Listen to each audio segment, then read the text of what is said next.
Hello friends, ఒక cup coffee చల్లారటం, laptop వేడెక్కటం, సూర్యకాంతి భూమిని వేడి చేయటం వంటి విషయాలు మనం ప్రతిరోజు చూస్తూనే ఉంటాం. అయితే సూక్ష్మ స్థాయిలోకి వెళ్ళినప్పుడు వేడి ఎప్పుడు మనం ఊహించిన నియామకాల ప్రకారం ప్రవర్తించదట.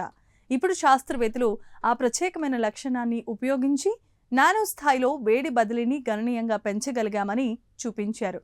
అసలు వారు ఏం చేశారో ఇప్పుడు తెలుసుకుందాం. అమెరికాలో Carnegie melon university, Stanford university, Purdue university పరిశోధకులు ఈ అధ్యయనాన్ని నిర్వహించారు. కార్నెగీ మెలాన్ యూనివర్సిటీకి చెందిన ప్రొఫెసర్ షెంగ్ షెన్ నేతృత్వంలో బృందం ఈ పరిశోధన చేపట్టింది. ఫలితాలు ప్రపంచ ప్రఖ్యాత నేచర్ జర్నల్లో ప్రచురితం చేశారు. సాధారణంగా వేడి ఒక వస్తువు నుంచి మరొక వస్తువుకు వికిరణం, వాహకత్వం లేదా సంవాహనం ద్వారా బదిలీ అవుతుంది. కానీ రెండు వస్తువుల మధ్య దూరం కొన్ని వందల నానోమీటర్లకు తగ్గినప్పుడు near field radiative heat transfer అనే ప్రత్యేకమైన ప్రభావం కనిపిస్తుంది. ఈ పరిస్థితుల్లో వేడి సాధారణంగా ఊహించిన దానికంటే చాలా ఎక్కువగా ఒక వస్తువు నుంచి మరొక దానికి చేరుతుంది. ఈ ప్రభావాన్ని మరింత పెంచేందుకు గాను పరిశోధకులు మెటామెటీరియల్స్ అనే ప్రత్యేకమైన కృత్రిమ పదార్థాలను ఉపయోగించారు. ఇవి సూక్ష్మ స్థాయిలో ప్రత్యేకమైన నమూనాలతో రూపొందించబడిన పదార్థాలు. పరిశోధకులు పలుచని పొరలపై సూక్ష్మ బంగారు నిర్మాణాలు రూపొందించి వాటిని అతి చిన్న దూరంతో ఒకదానికొకటి ఎదురెదురుగా అమర్చారు. ప్రయోగాలలో ఆశ్చర్యకరమైన ఫలితాలు కనిపించాయి.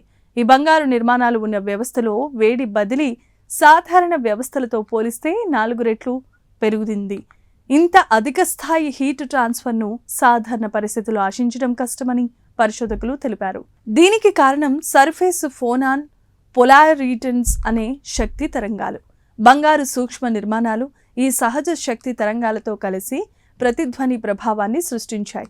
ఫలితంగా శక్తి ఒకవైపు నుంచి మరొక వైపుకు మరింత సమర్థవంతంగా బదిలీ అయిందని శాస్త్రవేత్తలు వివరించారు. ఈ ఆవిష్కరణకు పలు రంగాల్లో ఉపయోగాలు కూడా ఉండవచ్చు. ప్రస్తుతం కంప్యూటర్ చిప్లు, ఎలక్ట్రానిక్ పరికరాలు మరింత చిన్నవిగా, శక్తివంతంగా మారుతున్నాయి. అలాంటి వ్యవస్థల్లో అధికమైన వేడిని తొలగించడం పెద్ద సవాల్గా మారింది. ఈ సాంకేతికత భవిష్యత్తులో మెరుగైన కూలింగ్ వ్యవస్థల అభివృద్ధికి ఉపయోగపడే అవకాశమూ ఉంది. అలాగే ఉష్ణశక్తి నుంచి విద్యుత్ ఉత్పత్తి చేసే సాంకేతికతల్లో కూడా ఇది దోహదం చేయొచ్చు.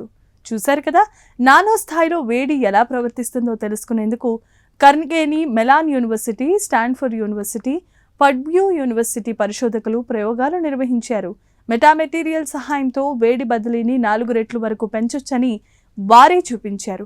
ప్రస్తుతం ఈ ప్రయోగాలు ప్రయోగశాల స్థాయిలో ఉన్నప్పటికీ భవిష్యత్తులో కంప్యూటర్ చిప్ల శీతలీకరణ, ఇన్ఫ్రారెడ్ సెన్సింగ్, ఉష్ణశక్తి ఆధారిత విద్యుత్ ఉత్పత్తి వంటి రంగాల్లో సరికొత్త అవకాశాలకు ఇది మార్గాన్ని సుగమం చేయొచ్చని శాస్త్రవేత్తలు భావిస్తున్నారు. ఈ ప్రత్యేకమైన కథనంపై మీ అభిప్రాయాన్ని కామెంట్స్ ద్వారా తెలియజేయండి. వీడియో నచ్చితే లైక్ చేసి ఛానల్ని సబ్స్క్రైబ్ చేసుకోండి. Thank you.